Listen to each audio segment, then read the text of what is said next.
I first want to bring on friend of the program, obviously best-selling author, the creator of some of the most successful documentaries in American history, author of the #1 New York Times bestseller, Hillary's America, and now author of the brand new book, The Big Lie, Exposing the Nazi Roots of the American Left, Dinesh D'Souza. Dinesh, thanks so much for joining the show. Appreciate it.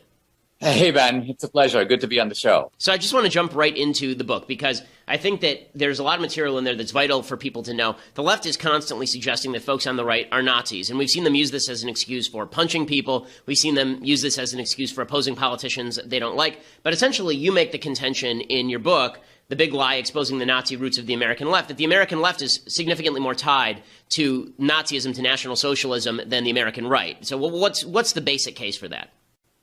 Well, I'm making a contemporary case that is sitting on top of a historical case. And the contemporary case is very simple, that fascism at its core is the ideology of the centralized state.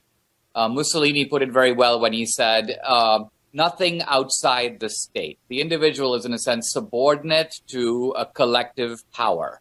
Well, that doesn't sound like modern American conservatism. It sounds a lot more like the ideology of the progressive left. Second, fascist tactics.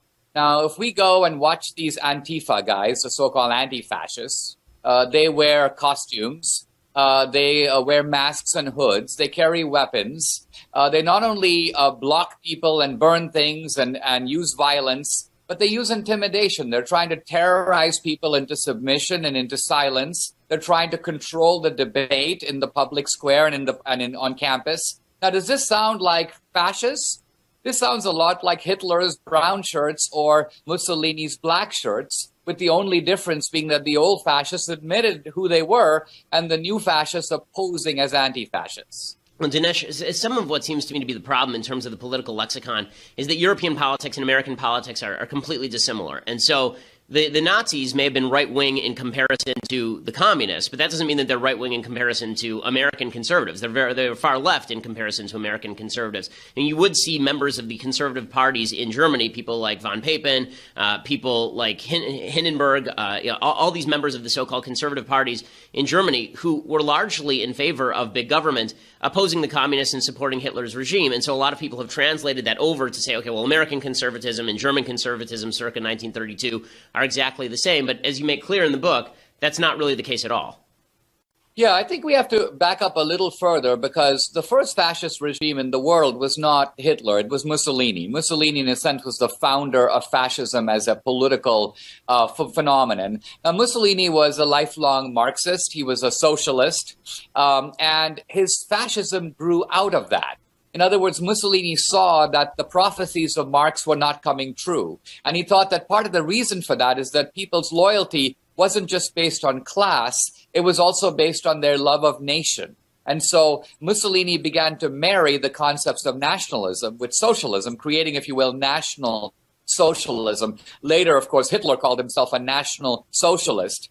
Now, what's remarkable is that now, when we look back at all that, the left has performed a kind of sleight of hand. They've taken the socialism out of National Socialism. They've forgotten that these phenomena were on the left, and they've sort of moved them into the right-wing column where they can conveniently use it to bash Republicans, conservatives, and Christians. Now, Dinesh, in your book, The Big Lie, obviously the big question that Democrats are going to be asking is a question they asked to Jonah Goldberg when liberal fascism came out, which is, are you really suggesting that today's Democratic Party are genocidal monsters who want to commit Holocaust? Because there is this sort of rule on the internet, Godwin's law, that whoever invokes the Nazis first loses the argument. Now, there's no question the left has invoked the Nazis first. I mean, they keep saying that Donald Trump is some sort of Hitlerian proto-fascist. But, the question is going to be, when you say that the Nazi roots of the American left exist, are you suggesting that the left is okay with the Holocaust? Are you suggesting that the modern left would be okay with the Holocaust? How do you take on that particular issue?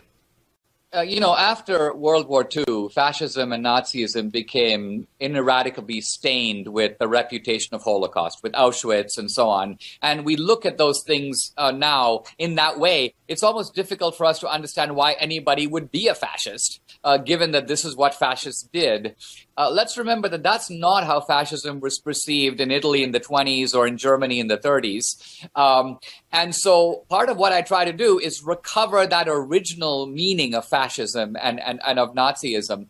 even the left, when they say that Trump is a Nazi, they're not saying that Trump has started a world war and killed 6 million Jews. What they're saying is that Trump resembles Hitler circa 1933. In other words, Hitler was a demagogue who promised the restoration of Germany. Trump is promising to make America great again. We're really arguing about fascism in its sort of original or germinal phase. Now, what I'm saying is that there is a whole history of progressivism and of the Democratic Party being in bed with fascism and even early Nazism that was covered up after World War II, and I bring all that secret history to light in the book. And the book, again, is The Big Lie, Exposing the Nazi Roots of the American Left.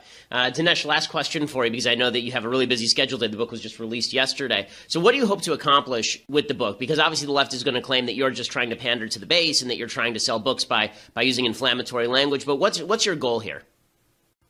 Well, my goal in Hillary's America, the previous book and movie, was to take away the race card from the left, which I felt that they were playing illegitimately against people, us, who are not racist. And here I want to take away the fascism card, and not just take it away, but expose a whole facet of American history that has, you may say, been swept under the rug. I think if people recognize that fascism is truly a phenomenon of the left and not of the right, my book will have done its work. The book, again, is The Big Lie, Exposing the Nazi Roots of the American Left. It came out yesterday. It's already soaring up the Amazon bestseller list. Let's make it a New York Times bestseller as well. Dinesh, really enjoying the book. I'm in the middle of it right now. And thanks for all the great work that you're doing out there. Appreciate it. My pleasure. Okay.